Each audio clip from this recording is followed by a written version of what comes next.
ज़ंजबील नामी चश्मा जन्नत में है जो अदरक का है। तो अदरक की चटनी बनाइए और उसकी बेशुमार फ़वाइद से फ़ायदा उठाइए।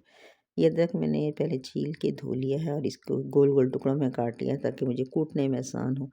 अच्छा, इसकी चटनी ना अगर आप कूट के या पीस के बनाएंगे तो अच्छा होगा, लेकिन ब्लेंडर में ना वो टेक्सचर नहीं आता, तो वो मुझे मज़ा भी नहीं आता। तो इसको मैं थोड़ा सा नमक डाल के कूट लूँगी ताकि आसानी से कूट जाए, और फ्रेश अदरक लें तो ज़्यादा अच्छा टेस्ट आता है। इस तरह इसको कूट लें और दरदरा, इसे दरदरा ही रखा जाता है। बहुत बारीक तो वैसे भी नहीं पिसता, लेकिन अगर हम इस स्टाइल से काटें ना, इसका रेशा कट जाए तो फिर थोड़ा दरदरा हो जाता है, वरना लंबे लंबे रेशे मुंह में आएंगे। इस तरह इसको कूट लें और कूटने के बाद इसको हमने उतार लेना है। उसके बाद इसका थोड़ा सा पानी डाल के, इसका डंडा, ये जो लंगड़ी है, इसको भी हम धो लेंगे। ये थोड़ा सा पानी डाल दिया, अब ये हो गया है अदरक तैयार।